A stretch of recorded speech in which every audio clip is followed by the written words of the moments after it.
اعوذ باللہ من الشیطان الرجیم، بسم اللہ الرحمن الرحیم۔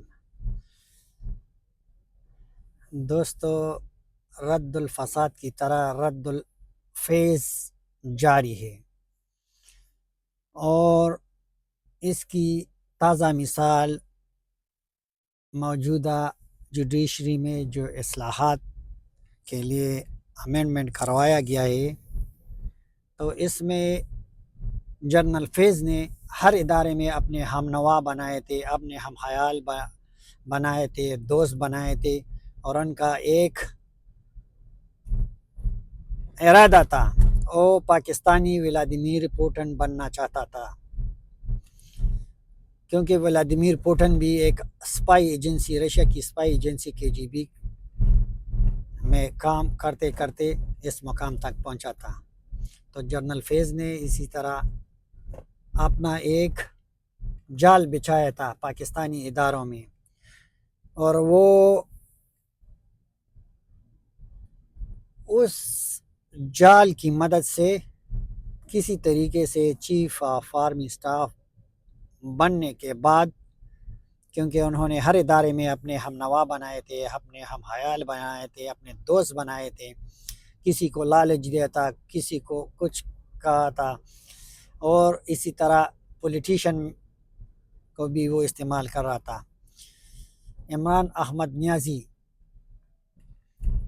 وہ سوچ رہا تھا کہ جنرل فیض میرے لیے کام کر رہا ہے، مگر وہ ان کے لیے نہیں، وہ اپنے آپ کے لیے کام کر رہا تھا، اور انہوں نے میڈیا میں بھی ٹھوٹ بنائے ہوئے تھے۔ وہ جو دوسروں کو لفافے کہتے تھے، وہ خود جنرل فیض اس کو لفافے دیتے تھے۔ اس صدیق جان خود اس نے اپنے منہ سے کہا تھا کہ جنرل فیض نے مجھے عیدی دی تھی۔ خود جب لفافہ لیتا ہے اس کو عیدی بولتا ہے، اور جب دوسرے پہ الزام لگاتے ہیں کہ کوئی ثبوت بھی نہیں ہوتا ہے۔ تو کل جو نئے چیف جسٹس کا اعلان کیا گیا ہے، میرے خیال میں صدیق جان کو جیسے لفافیوں کو، صحافیوں کو، جنرل فیض کے ہم خیال دوستوں کو جس ارادے میں بھی تھے، اس کو نیند نہیں آئی ہوگی۔ اور اللہ تعالیٰ کی لاٹھی بے نیاز بے آواز ہوتی ہے۔ آج جنرل فیض اپنے کیے ہوئے کا جو بویا ہوا تھا وہ کاٹ رہا ہے۔ جنرل فیض نے پتہ نہیں کتنے لوگوں کی جان بھی لی ہے اس مقام کو حاصل کرنے کے لیے، پکا یقین ہے۔ اور یہ جو کہتے کہ ہمیں خان نے شعور دیا، تھوڑا سا سوچ لے۔ مراد سعید نے پہلے وہ ارشد شریف صاحب، اللہ اس کو جنت نصیب فرمائے، اس کو شہید کرنے سے پہلے انہوں نے ایک ویڈیو کیا تھا کہ اس طرح ایک باہر ملک میں پلان بن رہا ہے اور ایک شخصیت کو ٹارگٹ کرے گا۔ تو دوستو، آپ وہ ویڈیو اگر آپ چاہیں تو میں نیچے کمنٹس میں اس کی لنک آپ کے لیے شیئر بھی کروں گا۔ وہ فیصل واڈا نے بھی کئی مرتبہ اپنے رائے کا اظہار کیا۔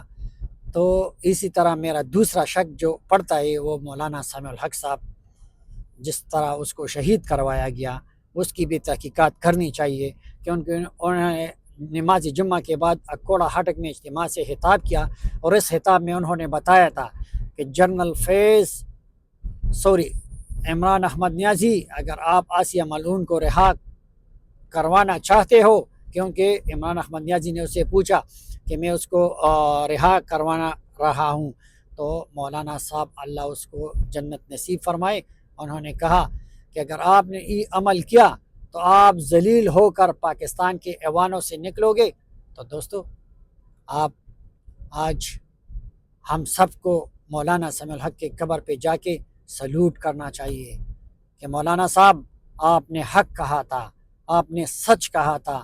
آج عمران احمد نیازی اپنے آپ کو کہہ رہے کہ اتنا مقبول ہوں، اتنی مقبولیت کے باوجود بھی وہ ذلیل ہو رہا ہے، وہ جیل کے اندر پڑا ہوا ہے۔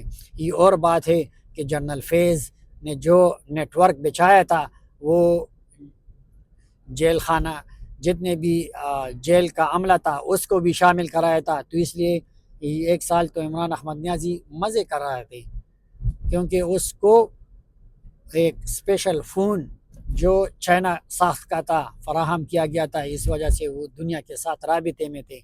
اس لیے تو اسرائیل، امریکہ اور لندن کے اخباروں میں اس کے نام سے آرٹیکل چھپتے ہیں. تو اللہ تعالیٰ کا ایک نظام ہے، یہ رد الفیض، رد العمران، رد الانتشار جاری رہے گا، اور ہمارا پاکستان انشاءاللہ قائم و دائم رہے گا. اور جنرل فیض جیسے منصوبوں کو حق میں ملائے گا، کیونکہ یہ ملک اسلام کے نام پہ، لا الہ الا اللہ محمد الرسول اللہ کے نام پہ بنا ہے. یہاں اللہ تعالیٰ کا نظام قائم و دائم رہے گا. نہ اسرائیل، نہ یہود، نہ امریکہ اس کو کچھ نہیں بگاڑ سکتا. جس طرح رشیا ٹکڑے ٹکڑے ہو گیا، جس طرح امریکہ کو شکست ہو کے یہاں سے بھاگ نکلا، وہ بھی آپ کو پتہ ہے کہ پاکستان نے کس طرح اس کے ساتھ کھیلا. تو یہ رد الفیض، رد الفساد، رد الفتنہ، رد الانتشار اور رد العمران احمد نیازی، جنرل حافظ منیر احمد صاحب کی قیادت میں چلتا رہے گا.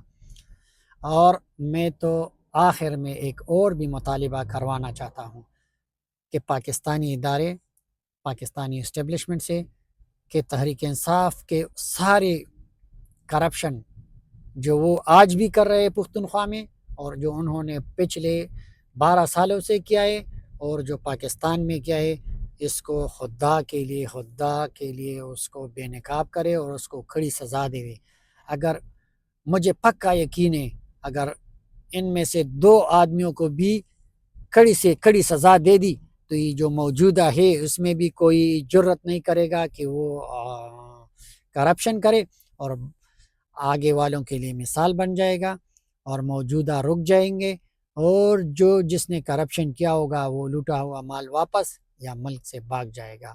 امید ہے آپ لوگوں کو میری ویڈیو پسند آئے گی. اگر پسند آئی تو لائک، شیئر، کمنٹ ضرور کر لیں، اور اگر کوئی اختلاف کرے تو دائرے کے اندر میری اصلاح کے لیے آپ کی کمنٹ کرے، میں اس کو ویلکم کروں گا، اور اس کے بارے میں مثبت سوچ کے انشاءاللہ اپنی اصلاح کروں گا. والسلام، دا اللہ پامان، خطے پامان، پامخا مخا.